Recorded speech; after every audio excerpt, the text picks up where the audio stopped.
Nasci no dia 6 de outubro de 1929 e fui batizado com o nome de Charles Lotfi. Meus pais se chamavam Milien Lotfi. Como o nome era difícil de pronunciar, Milien, em Mato Grosso, onde ele viveu quase 60 anos de sua vida, ele era conhecido por Manuel Lotfi. E minha mãe era Olga Lotfi, ambos nascidos no Líbano. A minha mãe era dona de casa, apesar de ter feito estudos superiores no famoso colégio de Santana de Beirute.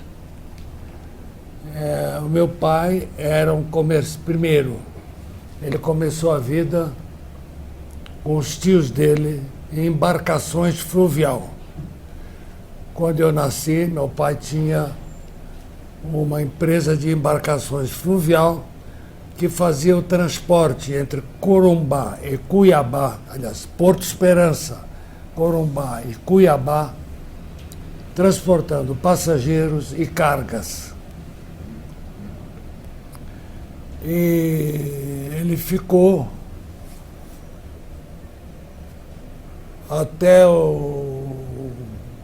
quando eu completei uns 4 a 5 anos, ele já vinha trabalhando e solteiro há muitos anos, ele liquidou esse negócio e passou a trabalhar com pedras preciosas. E ele visitava muitos garimpos, onde tinha garimpeiros lá. Me lembro que, quando comecei a estudar, comecei a frequentar o grupo escolar de Cuiabá. E completei todo o primário em Cuiabá. Aos 10 anos,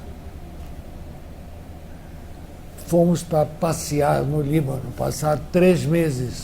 E no dia 1º de agosto de 1939, quando o nosso navio aportava em Beirute, eclodia a Segunda Grande Guerra. Ficamos presos. 4 anos sem comunicação nenhuma. Não havia mais comunicação por mar entre um país e o outro. Os aviões eram logo no início, né? Mas assim mesmo, tudo paralisado. Com a guerra paralisou tudo, né? Fomos direto para um hotel que era da família da minha mãe. E quando vimos que não tinha jeito, a guerra tinha estourado e as comunicações todas interrompidas, procuramos uma casa, aliás, que era uma casa que o meu avô paterno nos cedeu, uma casa verdadeiramente libanesa, de pedras à vista, né? Pedras talhadas. E moramos lá esse tempo todo que ficamos no Líbano. O Líbano estava sob o domínio da França. É um protetorado, porque eles se diziam defensores dos cristãos. Naquela época, a maioria dos habitantes do Líbano era de cristãos. O Líbano tem 4 milhões de habitantes. Tem 25 milhões de libaneses e descendentes libaneses nas Américas. E eu mesmo, quando cheguei lá, estudei no colégio, tinha alunos muçulmanos e alunos cristãos. E nós nos dávamos muito bem, frequentávamos a casa de um do outro, almoçávamos aqui, jantávamos ali. Dizer que o convívio era o melhor possível. Quando eu cheguei, eu fui matriculado no Colégio Oriental Basiliense, que era de padres basilienses, quer dizer, da ordem de São Basílio. E o estudo era muito puxado. Eu estava acostumado aqui em Cuiabá a chegar às 8 horas no grupo escolar, sair às 11, 11h30 no máximo. Lá era das 7 às 7. Eu só pensava no Brasil. Eu só pensava em Mato Grosso. E tudo que eu falava lá se referia a Mato Grosso. Quer dizer que a família estava em Mato Grosso já a partir de 1880. Eu estranhei o clima. Nós chegamos, logo depois veio o inverno, né? E aquele primeiro ano, 12 abaixo de zero. Para quem sai de 40 graus no Mato Grosso, chegar a 12 abaixo de zero, o senhor vê que a gente sofre um pouco, né? Aprendi o francês antes de aprender o árabe. Para mim foi muito mais fácil. Então eu me comunicava com todo mundo, falava francês lá. Aí meu pai insistia que eu, um dia chegava, que eu tinha que voltar para o Brasil. Ficaria muito feio chegar aqui e dizer que eu não aprendi o árabe. Então eu tive que aprender o árabe. Aprendi a falar, aprendi alguma coisa da literatura árabe, mas o meu forte sempre foi o francês e o inglês. No colégio onde estudei, ensinava-se 3 línguas: francês, inglês e árabe. Estávamos lá, exatamente. Foi um grupo de políticos que já vinham trabalhando há muito tempo. Me lembro muito bem do primeiro presidente da República, do primeiro-ministro, que foram presos durante 6 meses pelas autoridades francesas que dominavam, que exerciam protetorado sobre o Líbano.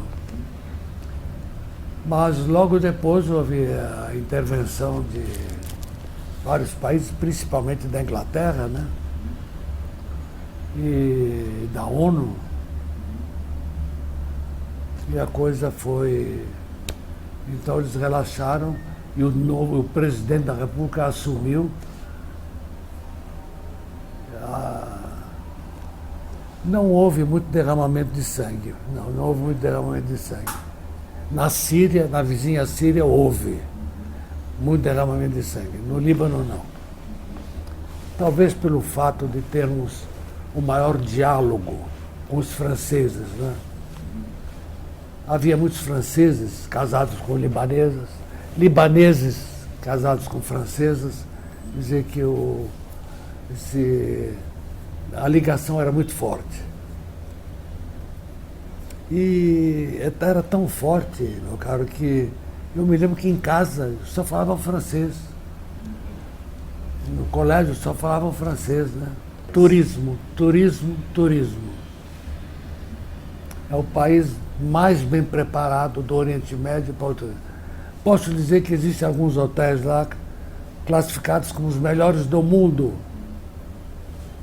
Então, existe gente muito qualificada nessa área do turismo, né? Agora, nós temos, por exemplo, na região onde eu vivi, que é o Vale do Bekaa, e a cidade de Zahle, Z-A-H-L-E, onde é uma cidade de 300 mil habitantes. Não existe uma família que não tenha um representante no Brasil. Não, isso está mais do que provado. Não tenha uma família. Então, em Zahle, o senhor, chegando lá, pode falar o português tranquilamente, que eles vão te entender. E brasileiro lá é tratado a ponziló. A cidade de Zahle é muito brasileira. Por que eu voltei? Porque nós tínhamos interesses ainda em Corumbá. Tinha toda a família lá estabelecida, tios, primos. E tinha um lugar para mim reservado lá na empresa, né? Desci no Rio de Janeiro, passei uns dias com um primo de meu pai, que tornou-se depois meu sogro. Depois vim a São Paulo, fiquei com os parentes lá alguns dias e vim para Mato Grosso. Eu cheguei, fiz o meu serviço militar em Corumbá. E à tarde, tinha muito tempo, eu ia lá para a empresa, para a firma, ficava lá. Nós fabricávamos massas alimentícias e bolachões para as embarcações fluviais. Se eles levassem um pão, no dia seguinte estava mofado com aquele calor. Então, eles compravam bolachões para o café da manhã, que substituía o pão. E e fabricávamos muito macarrão. Macarrão de todos os tipos. Era a primeira fábrica de macarrão, com toda certeza, bem montada no estado de Mato Grosso. E era um estado, não era dividido ainda. E eu cheguei, fiquei um ano aprendendo com os meus dois tios, que eram donos. Um deles, assim que me viu que eu já estava apto a dirigir, se retirou para dirigir outra empresa nossa também, que era de hotéis e de cinemas. Então eu fiquei tomando conta dessa, com outro tio que ia lá passar 2, 3 horas por dia. E foi muito proveitoso para mim, porque eu acho que a grande escola é o comércio. Eu acompanhava com muita atenção, inclusive eu conheci de perto o Getúlio Vargas, quando foi fazer a campanha para a volta dele em Mato Grosso. Estive com ele, cumprimentei ele, conversei com ele, muito simpático, mas também estive com um grande amigo dele, que era o Carlos Lacerda, né? Que esteve lá também. Eu fiz parte da comissão de recepção, recebi ele, levei ele para o nosso hotel, organizei para ele um grande jantar. E quem não era lacerdista naquele tempo, eu vou te contar, Lacerda dominava, onde ele chegava, ele dominava. Acompanhei muito de perto o Carlos Lacerda. Estive no Rio, participei de encontros com ele lá. Hoje eu seria getulista até a morte, porque Getúlio encarnava a verdadeira nacionalidade brasileira e era um homem bem feitudo trabalhador. Tudo que o trabalhador tem deve ao Getúlio Vargas.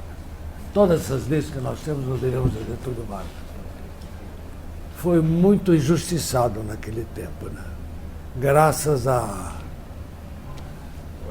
oratória do Lacerda e de outros. Foi muito injustiçado, mas foi um grande presidente.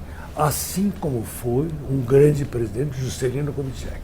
Todo político que chegava lá, eu tinha que estar presente, porque eles me convidavam, mesmo por causa dos hotéis que nós tínhamos lá, né? Era mais por esse lado, e não pelo meu mérito.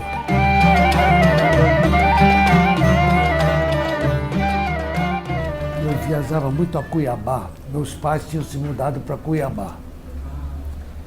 E aí um belo dia meu pai me escreve dizendo que havia uma falta de guaraná em bastão que o cuiabano tomava no lugar do café. Então ele ralava o bastão de guaraná, tomava pela manhã, às 3 horas da tarde, 2 vezes.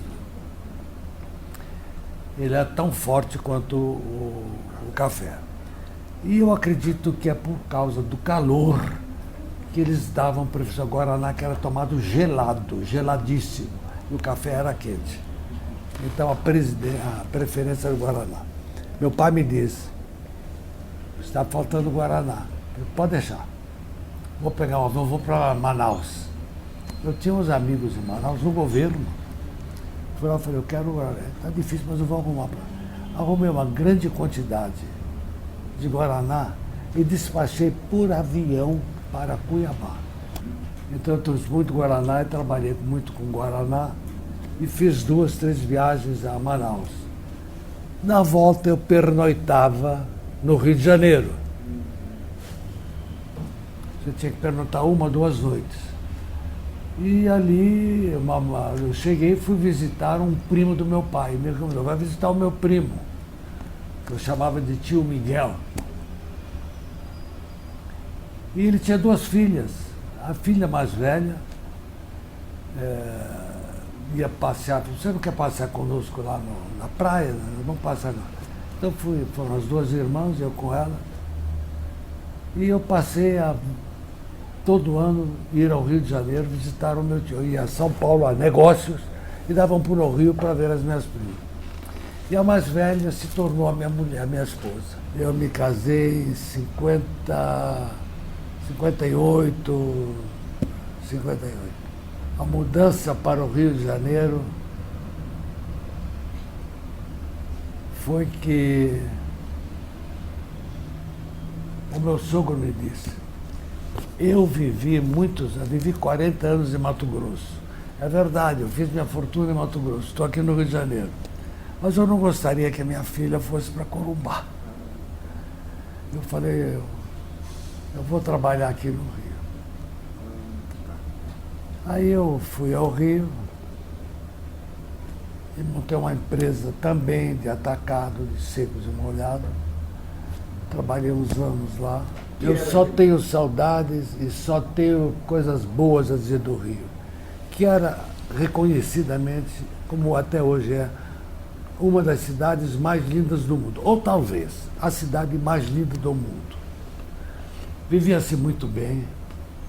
E no Rio de Janeiro tinha muitos parentes, isso facilitava a minha vida, embora eu gostasse de ficar sempre em hotel, né?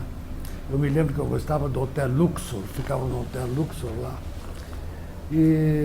Mas foi coisa. Vou acompanhando o crescimento da minha futura esposa e mulher, e fomos namorando, até que um belo dia resolvi me estabelecer no Rio de Janeiro e não perdi dinheiro nos negócios que eu fiz no Rio, mas eu vi que não era uma São Paulo o negócio, né?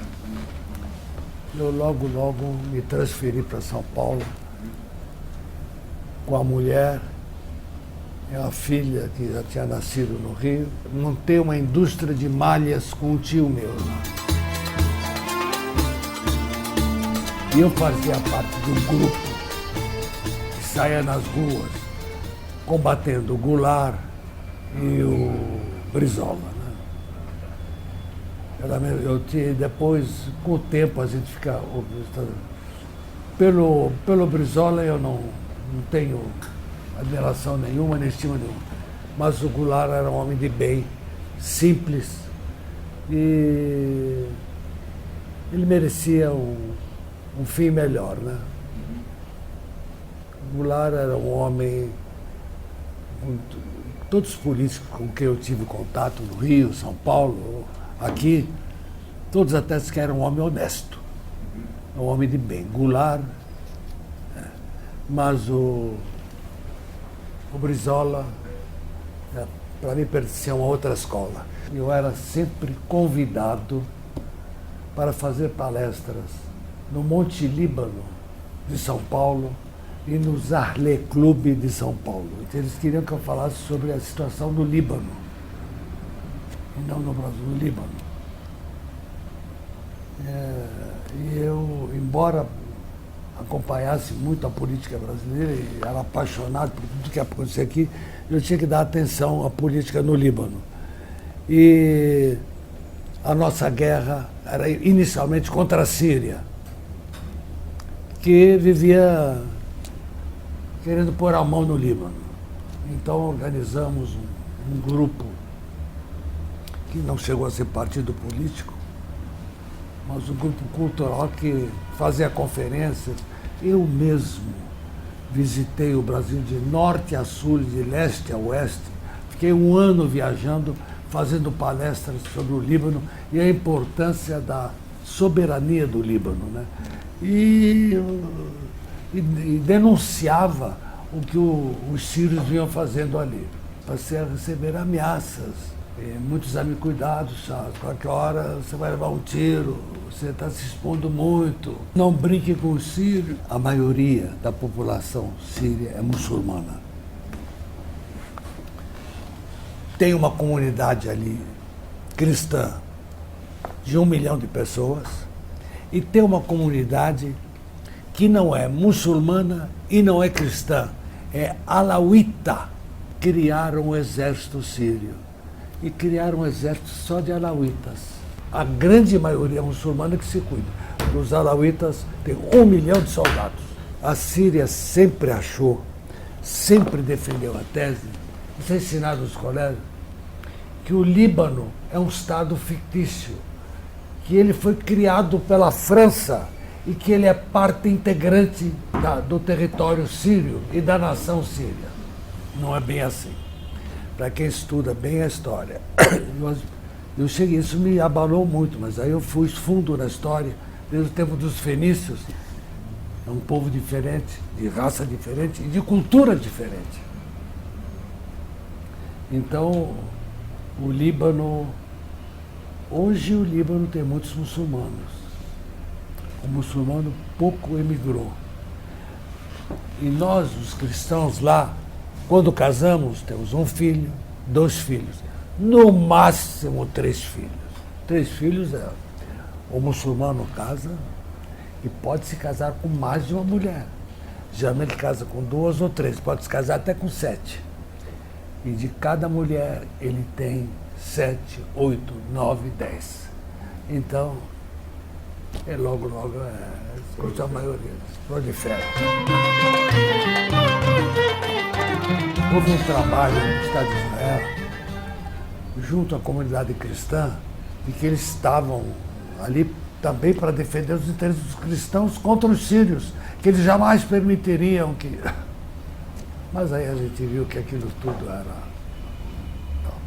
que nós éramos muito mais próximos dos sírios do que de Israel.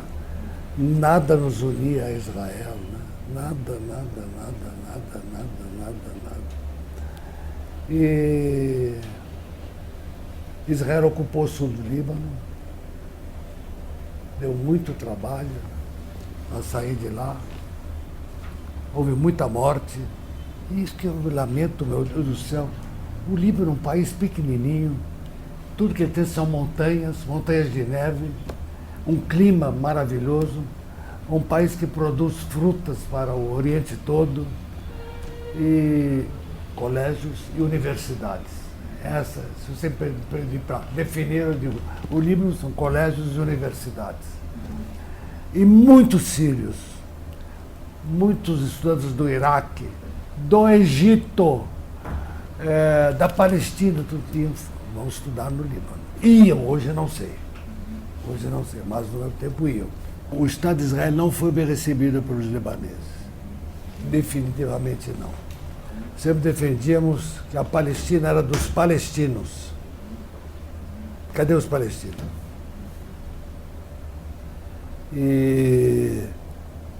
Mas os israelenses diziam que Deus apareceu para eles e prometeu a terra da Palestina para eles. Os primeiros falavam isso abertamente. Não, foi Deus que mandou a gente atacar, porque essa terra é nossa. Agora, eles eram apoiados pelo Ocidente todo, principalmente pelos Estados Unidos, porque nos Estados Unidos a influência judaica é muito forte. Eles ocupam posições-chave lá. Então, os Estados Unidos colocaram tudo à disposição dos judeus para invadir, acabar com o sonho da Palestina e criar o Estado de Israel. E eu até hoje não sei como é que isso aconteceu, como é que despoja um povo de sua pátria, um povo que estava lá há mais de 2, 3 mil anos, o palestino, para chegar e trazer um que estava na Europa Central, vários países da Europa Central. Então todos eles, houve o chamado sionismo, passaram a chamar judeus de vários países, voltem com dinheiro e armas. E Estados Unidos apoiando, acabou o sonho palestino. É muito incômodo porque é uma cultura diferente, é um povo diferente, é uma língua, são várias línguas, e um povo que veio para invadir e conquistar. E não tenha dúvida que se não fosse assim, se os Estados Unidos, a Inglaterra principalmente, e a França não tivessem acordado, hoje Israel seria dona de tudo aquilo. Tudo aquilo. De Manaus ao Rio Grande do Sul. Fiquei um ano viajando. E muitas vezes várias cidades de um estado. E explicando que nós temos que estar alertas, temos que contar com o Brasil, que para nós o Brasil era o único país confiável. Como é? Estou mentindo, é o único país confiável. E aqui temos vários representantes do governo que nos ajudassem a manter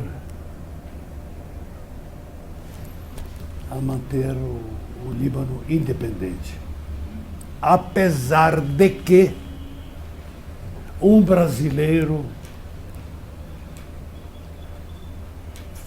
chamado Oswaldo Aranha foi o artífice da criação do Estado de Israel.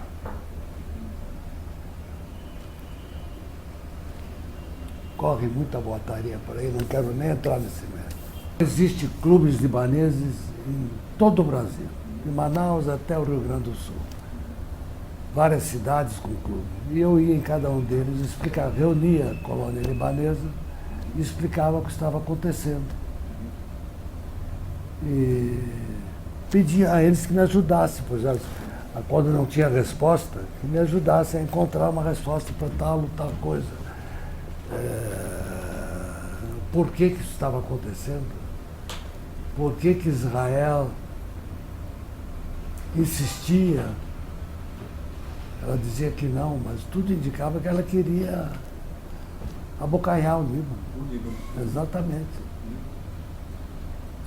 E não abocanhou porque a presença libanesa no mundo é forte, foi temida. A minha filha mais velha sofria de bronquite asmática. E lá ela dava cada... Quando ela tinha uma crise, era o fim do mundo para nós, né? Sofria muito. Um primo meu que nos visitava de vez em quando e que era cônsul honorário do Líbano em Belo Horizonte, falou, por que vocês não vão conhecer Belo Horizonte?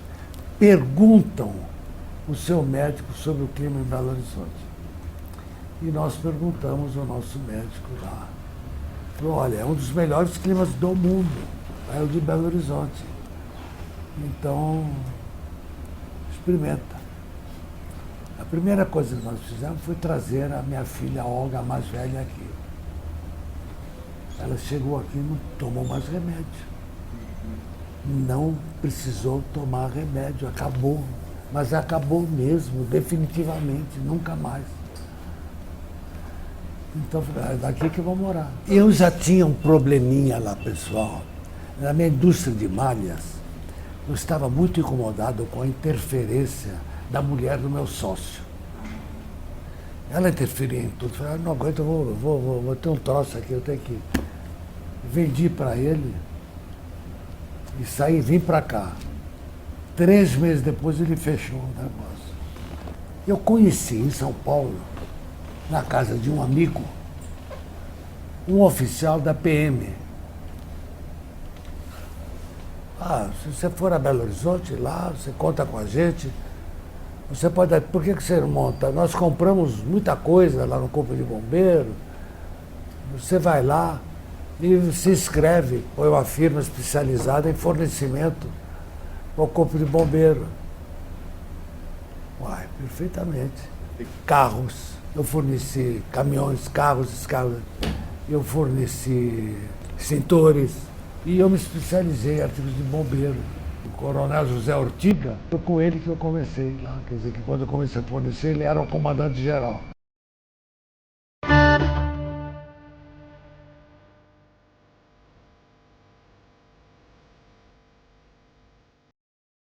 O cônsul honorário do Líbano era o seu Shafiq Assis.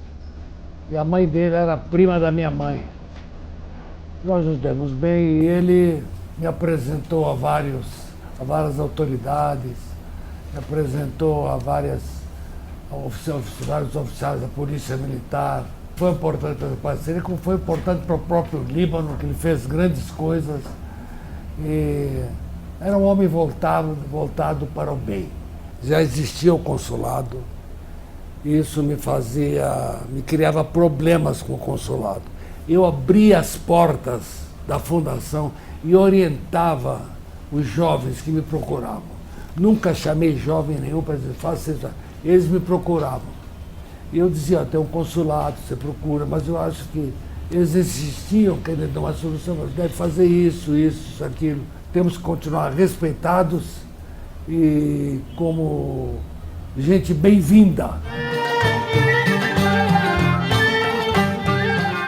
Na Fundação Libanesa, nós estávamos reunidos em São Paulo e clubes do Brasil todo. Éramos mais de 60 ou 70 entidades lá. Só em São Paulo, aqui, mais de 100. Só em São Paulo tinha mais de 30 ou 40 entidades. Então me perguntaram o que nós podemos fazer. Eu disse, olha, nós precisamos nos organizar, unir esse pessoal numa federação. Todos os clubes aqui do Brasil vamos nos unir numa federação. Isso feito, depois vamos partir para a segunda etapa. Fizemos isso durante um ano.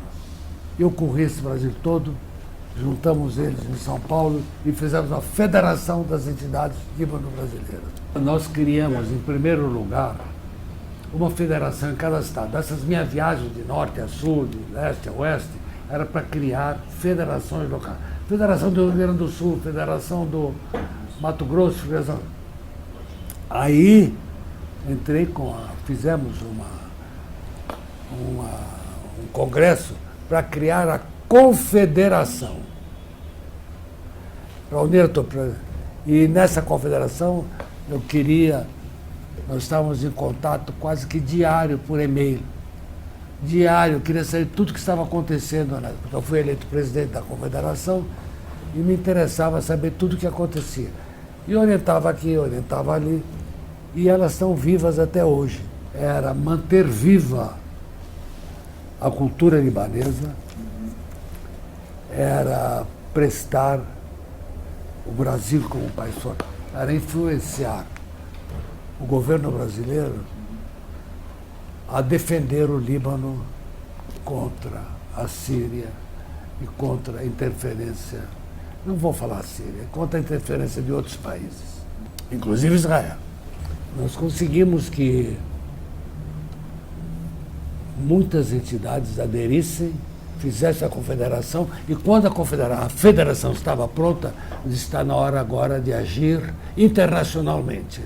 Vamos convidar entidades de todo o mundo, e convidamos para se reunir no Clube Monte Líbano de São Paulo, a Confederação Mundial dos Clubes Libaneses.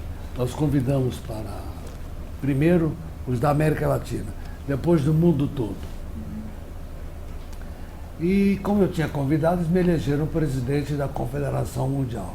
Depois foi criada a União Libanesa Cultural Mundial. União Libanesa Cultural, que existe até hoje, funciona até hoje, da qual eu fui presidente também. Eu terminei o meu mandato de presidente da Confederação no final de 2010. Quem se candidatou e ganhou as eleições foi o senhor Habib Elias Temer. E eu tenho a maior gratidão ao governo brasileiro, que nos atendia, qualquer presidente que fosse, Fernando Henrique, ou outros, os sucessores, o Lula, então, eles nos atendiam, mandávamos emissários brasileiros do Itamaraty para o Líbano para estudar a situação e de vir aqui debater. Organizávamos grupos de deputados brasileiros que iam ao Líbano e voltavam. O Itamaraty, em todos esses anos, deu um apoio um apoio incomparável. Os Estados Unidos não têm aceitação naquela região. Agora, se a França agir, a Inglaterra, o Brasil principalmente, então nós vamos conseguir democratizar aquilo tudo e fazer o que queremos. E hoje eles estão comentando. Então, o Brasil está muito presente e o nosso Itamaraty é nota 10, viu? É nota 10. Nós fomos ao Itamaraty, fomos muito bem recebidos e ele imediatamente ele designou um outro ministro, do Itamaraty, que tinha posto de ministro que mancava e que foi lá, falou tudo em nome do Brasil e defendeu o Líbano. Então, eles viram que o Líbano não está abandonado, que existe uma força no exterior, composta de alguns milhões, somos cerca de 25 milhões de libaneses, filhos, netos, bisnetos, né? Então, eles todos têm agido. Eles estão em defesa de tudo que nós aqui no Brasil queremos é o seguinte: deixe o Líbano em paz. A independência é um país independente, soberano, com a sua cultura, suas universidades, e ele não mexe com ninguém. Nem exército ele tem. E o Brasil foi, de todo o mundo, foi o país que mais ajudou. Ele marcou presença e defendeu, e na ONU principalmente, né? Essa terra nos deu tudo, abriu os braços para nos receber. Nós somos devedores dessa terra, somos gratos a essa terra. Esta é a nossa pátria. Desde o extremo norte ao extremo sul do Brasil. Nós temos libaneses por toda a parte. Vou lhe contar uma coisa que é uma realidade, não é piada, não é coisa de... Meu pai trabalhou muito com os índios no Mato Grosso. Ele trabalhava em embarcações, era dono de embarcações e levava mantimentos para comerciantes que tinham estabelecimentos à beira do rio Cuiabá e o rio Paraguai. Mas muitas vezes era obrigado a pernoitar, a jantar aqui e ali. Então ele entrava, ele passava lá dentro. E ele conheceu um índio. E o índio lhe contou, falou: olha, o nosso cacique é libanês. O que você está me contando? Papai não pôde ir conhecê-lo, mas ele conheceu um patrício dele, que o conheceu, e disse que o patrício está vestido de índio, pintado de índio, nuzinho igual ao índio, estava lá sentado, era o cacique e falava o árabe quando quisia. Isso é verdade porque foi confirmado por várias pessoas que viram lá em Mato Grosso. Salim Mata, da Localiza, ajudou muito, participou ativamente. Um outro que faleceu agora há pouco tempo, Salim Skaf, S-K-A-F, lá de São Paulo. Jorge Hariz, H-A-R-Z. Aqui em Belo Horizonte, eu tive apoio de vários libaneses, inclusive dos irmãos Abu Rashid, Michel Abu Rashid, José Maria Abu Rashid, Gabi Madi, dono da Vila Arábia. José Baixa participou. O irmão dele, Antônio Baixa, foi presidente da Fuliban. O Jorge Hariz, de São Paulo. Pedro Simão, do Rio Grande do Sul. Um grande orador, muita cultura, que uma das pessoas que muito me ajudaram aqui foram Salim Mata e Armando Carmo Curi. Esse moço ajudou muito. Gostaria de citar o nome de uma pessoa do Paraná, que é Hor Concur, fora de série, que é um homem que adivinha o que se está precisando e a Fundação precisa disso. É o industrial de Londrina, chamado Eli Hacme, H-A-C-M-E. Eli, E-L-I-E, Eli. Mas pode pôr também José Baixa, Pedro Baixa, ajudaram muito. Era um apoio, nós queríamos um apoio dos libaneses, esses 20 e tantos milhões de libaneses do mundo todo, para fortalecer e garantir a independência e a soberania do Líbano. Estava ameaçada, começou pela Síria e por Israel. Israel avançou, tomou conta do sul do Líbano. A Síria avançou em parte do norte do Líbano. Então houve uma espécie de conspiração contra a existência do Líbano. E o trabalho nosso aqui, dos milhões de libaneses no mundo, era mostrar que o Líbano tem 7.000 anos de história, que ele não pode sumir, não pode desaparecer, ele tem identidade própria. Quando me perguntam, sempre me perguntam, mas o Líbano é um país árabe?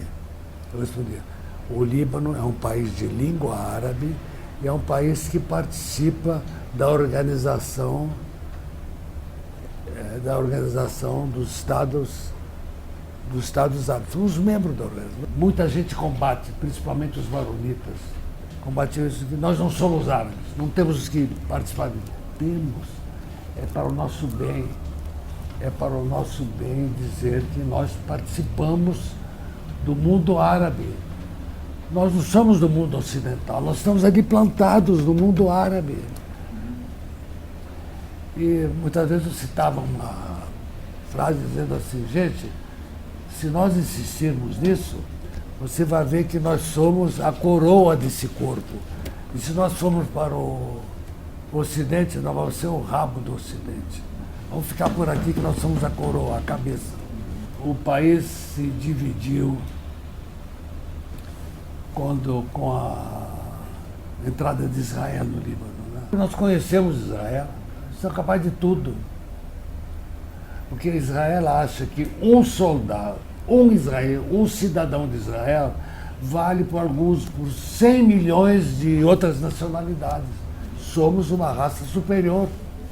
Ponto e basta. É o que eles pensam. O Israel é uma raça superior. Alguma vez nós pensamos nisso aqui no Brasil? Grande parte dos cristãos achavam que a presença de Israel no sul do Líbano era uma garantia contra a invasão palestina. Mas ficou depois provado que o Líbano tinha que ser libanês, só libanês. O palestino tinha que ter o seu lugar na Palestina. Israel também sair do Líbano como saíram. Não é um país pequeno, uma região pequena, mas com muitos e muitos problemas. E o que mais causa esses problemas é que as religiões, o Líbano tem mais de 17 credos, o parlamento tem mais de 17 ou 18 representantes de... Lá não é representação política, partido tal. Eu represento os maronitas, eu represento os católicos, eu represento os protestantes, eu represento os muçulmanos, eu represento os alauítas, que eu acho que ajudou muito o Líbano a continuar em pé. Foram as universidades e os colégios. Foi a cultura, foi o ensino. Isso foi muito importante. O que não existe em outros países árabes. Aqui em Belo Horizonte, eu fui eleito presidente da Fundação Libanesa. E logo vi que a gente se reunia lá, batia bons papos, tomávamos um bom café e tchau e benção. Pensei, vamos pensar em alguma coisa. Em 1977, nós começamos a sentir esse flagelo no que acontecia aqui. Jovens fazendo uso de drogas. Quem fez essa observação e fez um estudo muito bom sobre a situação do jovem e as drogas no estado de Minas Gerais do Brasil foi o antigo professor, um intelectual muito conhecido naquela época, professor da universidade também, chamado Michel Aouage.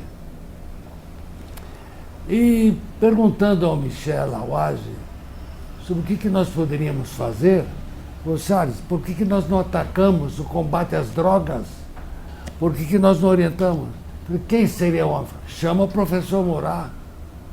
Foi aí que convidamos o professor Murat para vir e montar um centro de orientação e de tratamento para o usuário de drogas.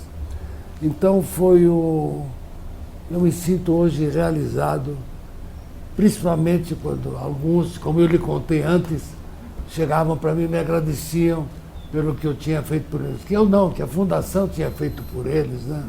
E eu uma vez fiquei muito emocionado, não pude nem responder ao rapaz. O senhor me tirou da sarjeta da rua. Eu sou do Espírito Santo, vou voltar para minha terra agora limpinho. Não tive jeito, não sabia mais o que falar com ele, né? Eu não, quem fez isso foram os profissionais, foi o Murat, foi a doutora Marília, foram o doutor Aloysio de Andrade, doutor Arnaldo Madruga, psiquiatras que trabalham e trabalhavam lá e prestavam bons serviços. Isso quer dizer que essa abertura para a juventude, eu tenho orgulho de dizer que eu fiz, eu dei, né?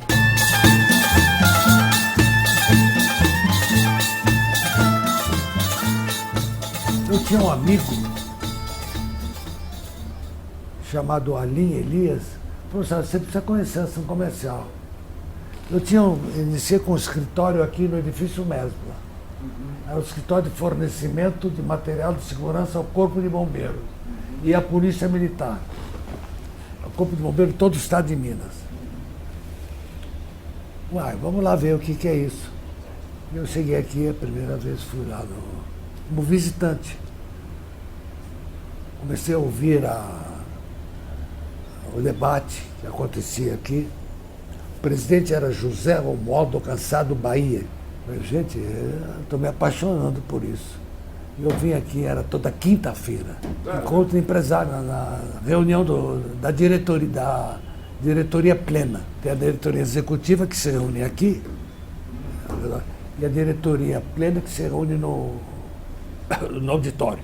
Um belo dia, esse mesmo Alim Elias disse, olha, o presidente Zé Romualdo quer falar com você.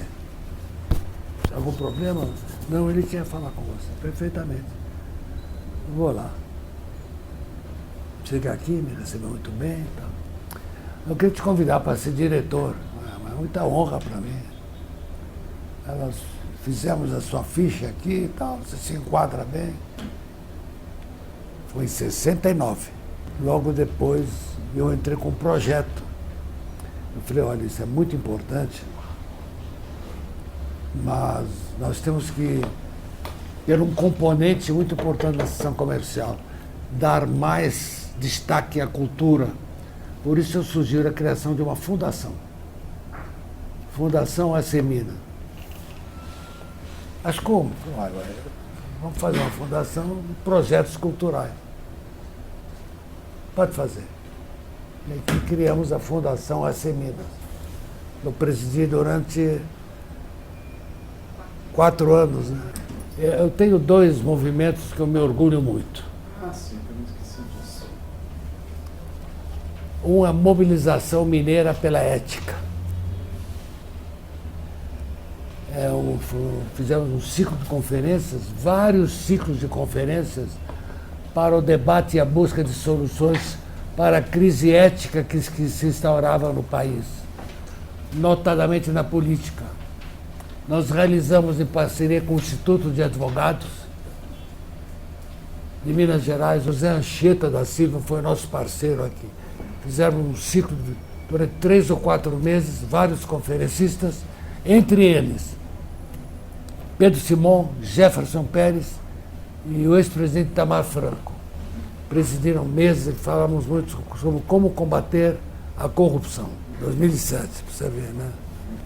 Fizemos aqui com o seu Evandro Neiva, trabalhamos juntos, criamos a Conspiração Mineira pela Educação. Eu queria que era muita pretensão minha, que o sistema do Líbano fosse transportado para cá, estudar das 7 às 7. E nós formulamos metodologias didáticas que hoje são adotadas por mais de 100 escolas do primeiro grau na região metropolitana de Belo Horizonte. Nós convidávamos professores, professoras e debatíamos meses e meses até chegar. É isso que nós vamos fazer, isso vai melhorar, vamos fazer.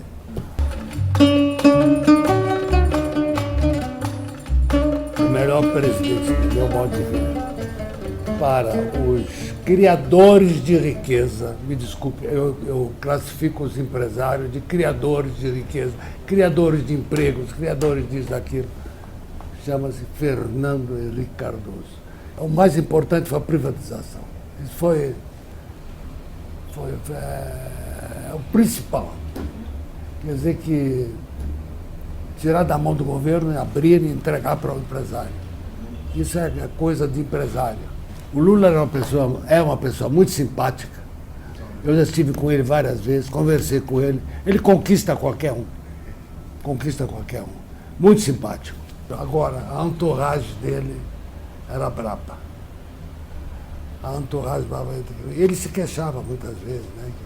Fazer isso, aquilo, tem que enfrentar isso, aquilo. Lula, para mim, é um homem que também que não consta que seja um homem, não pode chamar ele de homem desonesto, mas ele prejudicou muito a empresa.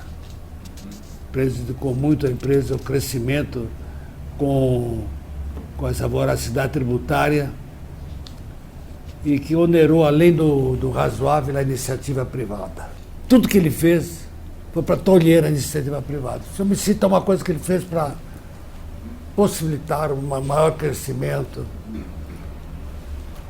Eu estive com ele várias vezes, jantei com ele em casa de amigos.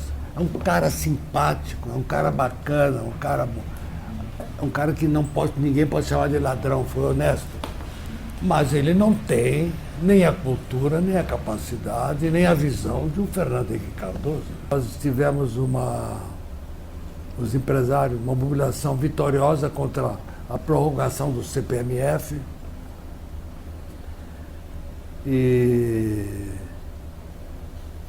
também trabalhamos muito pela campanha pela reforma tributária, tinha que ser reformada, inclusive com propostas capazes de reduzir o ônus fiscal e de direcionar, mediante instrumentos legais, o uso da arrecadação federal.